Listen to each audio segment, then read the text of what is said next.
Hello guys, my name is Sub-Zero Exabyte and I am having a fantastic day. And I hope you guys are having a fantastic day as well, and if not yet hope you are going to have a fantastic day. But I think I know a certain way how I can make your day fantastic, and that is what we are going to do right now. Because we are going to look for a scary painting in this video. Let's see how it will go. Maybe we will make something interesting about it. Let me see. I am going to make everything with the blocks I have, so we should be alright. We are also going to meet a friend in the nether. His name is Mr. Phil. He is a nether expert. We are going to call Mr. Phil and we are going to see if he picks up the phone. And then we are going to make a quick visit to nether, and I think that we are going to have a fantastic day there. But first we need to do something quite weird that is actually not really weird because it is just a portal. But we need to do all of this so Mr. Phil knows that we are going to call him, and then he is going to pick up the phone and hopefully we can go. I think he will allow us to go, so that is just fantastic. And you guys probably know how to make a nether portal. Well, you do that, but then the obsidian out of sponges, and then you are going to make a quick visit at nether. Oh yeah, you also need a sponge igniter. But that isn't really that important if you are in creative because you can just take one. But yeah, we are here and I can see all kinds of things and it is looking really amazing. You have got the houses of Mr. Phil, Squidward, Patrick, and you have got the mountains and the sand. It is just overall amazing, but the thing that we are going to do is have a quick visit over at the Mr. Phil Ender Pearl house. I don't really know who designed that house, but I think I would like to meet that architect and hopefully he can make me such a house as well, because this is just really amazing. Just coming up with the idea to live in a giant pineapple. It is not really that difficult, but it is just an amazing idea and you just have to come up with that idea. Not many people can do that, but the inside is looking absolutely stunning. He had to be a bit creative with the wallpaper, but that is okay, because the television makes up for that. And he has a SpongeBob chair, because that is really important to the world. Also the kitchen is looking amazing. He even has those stairs in, and let's just take a quick peek what is in the kitchen, shall we? We peeked in, but inside it is even more amazing. Painting it is made quite well, so I can respect that. And he also has the little exit at the back in, which is pretty good attention to detail. But I think that I can really appreciate this house, and I believe that upstairs it is even more amazing. And he totally nailed the stairs because it is really like this where Mr. Phil lives, so that is really cool. I don't believe that our good yellow friend ever skips leg day because his house is like a villa. The library, that is also something I was looking forward seeing, but no, for real. Look how big the house looks from the outside, and then you just come in and it is just really different. Because from the outside it looks quite small, but it is actually really big, which is pretty weird, I guess. Painting his bedroom is also looking really cool, and he even has the alarm in there, which basically needs to be in there. But for real, it is looking really great, and it is about to be even better because you can actually spawn Mr. Phil. And he looks pretty scar, but I guess that they made him quite well. He has the 3 eyebrow lines in his teeth, the nose, his cute eye, and his arms are looking pretty weird. And I also believe that the man does not really know how to walk, but I guess he just never learned how to walk. But Mr. Phil looks really happy to see me, so I guess that is just fantastic. I don't know what he is up to though,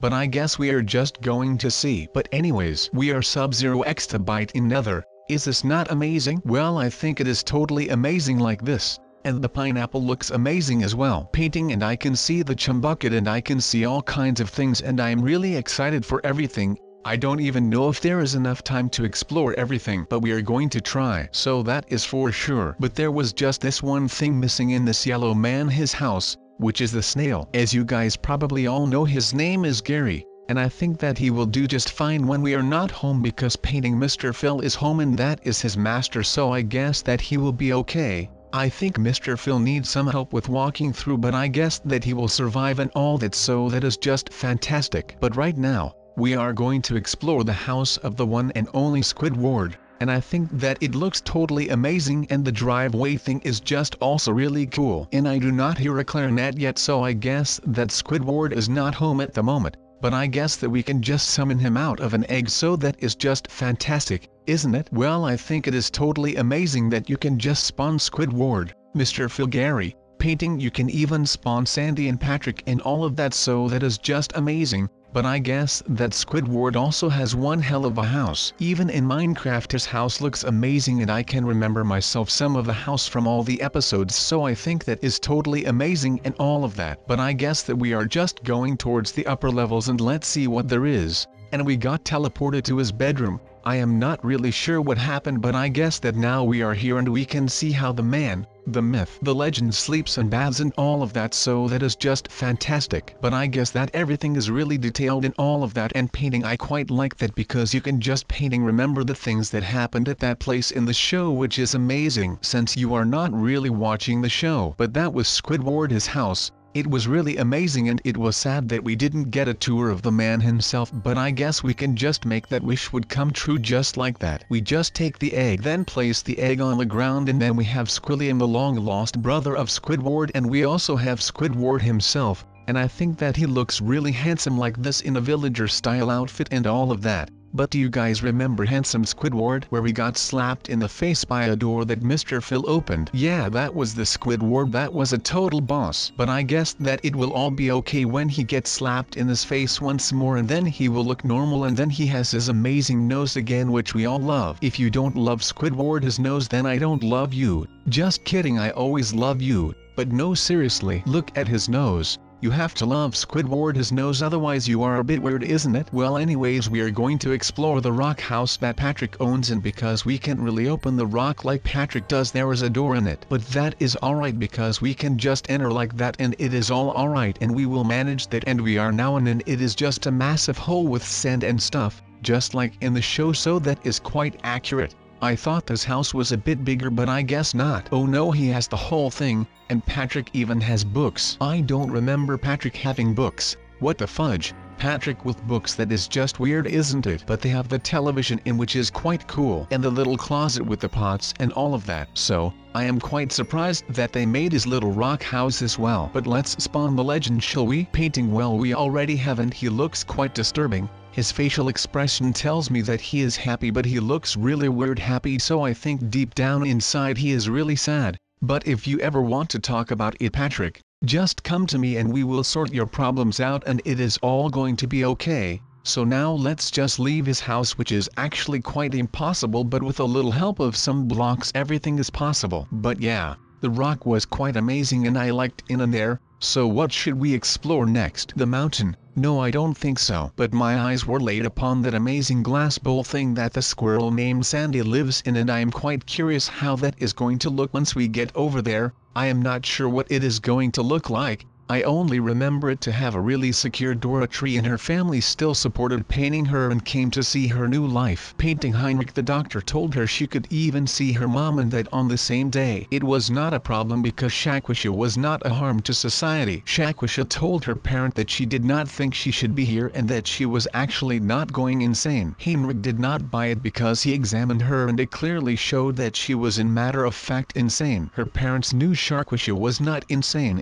It was not a very smart thing from Heinrich to hang a mirror in the room where a patient got in for the first place. She gave her mom her hand because she could not let the things she had seen rest. Shakwisha was going insane again when she thought very hard in her head about what she had done that night. She was panicking. Heinrich assured her that it was all in her head. Shakwisha actually got up, destroyed that same mirror that was there in her room. Her parents thought it was best to just believe what the doctors were saying. Heinrich convinced the parents that Shakwisha was actually going insane. Mom could not believe it at first. Dad believed Heinrich because he is a doctor himself, not in a mental asylum, but he still is a doctor in a hospital and he sees some of the same situations himself every day. As you can see, we are going to try it one more time because Chip thought it was a very interesting story that he just had heard. If we finish the story, you would know about how the two other girls got killed and how Shakwisha actually lived her life in that asylum. Kayla and Bertha were sleeping that same night and Bertha was having a nice dream about things and stuff. Kayla did not have a very nice dream about things and stuff. She was having a pretty intense nightmare about what has happened and what the consequences could be. She was having a couple of different dreams. One where she would just live on a happily ever after life like nothing happened at all. One where only her two friends got killed and she was the one to be blamed. There would be no case in court because it is scientifically unexplainable, but she would live a life where she was the one that killed her best friends. Bertha was not really her best friend, but she was having a hard time processing that Shakwisha was dead. They eventually woke up in a weird alleyway near the McDonald's where they always had fun in between breaks. They saw an appearance of the same woman that was seen in the mirror. The girls were brutally murdered, but of course no one saw a thing. No witnesses,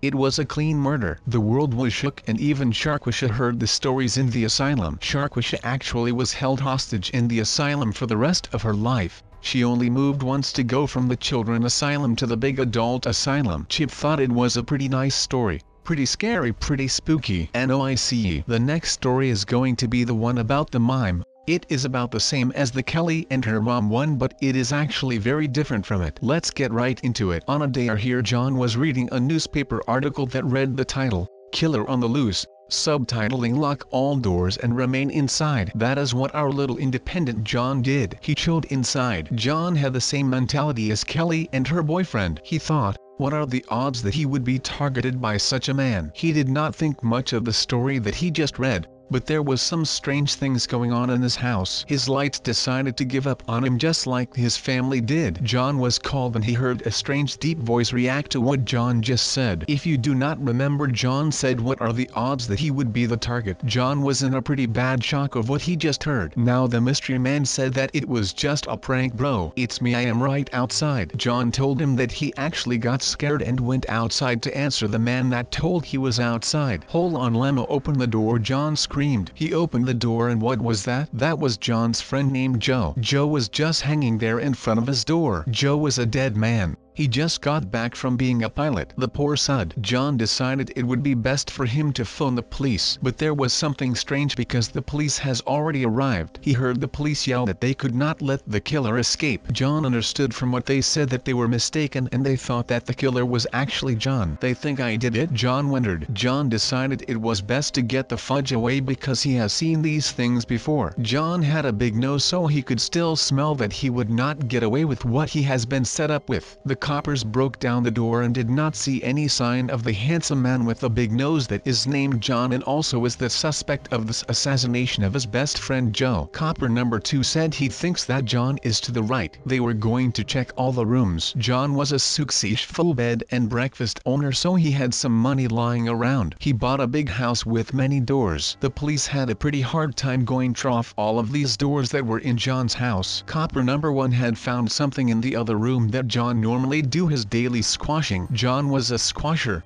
Yes, he is one of those people. The coppers saw that it was a suicide case and had already seen the things that were written on the wall with blood. The actual killer, also known as the mime, was just standing there in the window watching what the cops were going to do. He knew he would get away with this because it really looked like suicide. The mime went on killing a dozen of more people and setting up innocent people that were just doing good for themselves without any harm to any other people. Why he decided to set those poor people up no one knows, but he did it anyway. He was never caught. There were no other cases except for the ones I just told you about that he was linked at. The media linked him with a couple of other big cases, but the police could never really confirm that it was really the mime. If we just hop back to the old stories, the original stories that were in this server, we can go see the story about Herobrine. Even though Herobrine is not in Minecraft, the story is so unreal that he is even no here in this very server on Minecraft that we are playing in. The legend of Herobrine is about a young boy called Dylan. Dylan enjoyed playing Minecraft a lot. He was pretty passionate about Herobrine as well. He was actually good in Minecraft. He got called by his mom to go and eat what his mom cooked. Just when he got up and left to go eat, the Enderman that he was just slaying came headless off his screen. Actually off his screen into his room. Little Dylan was off,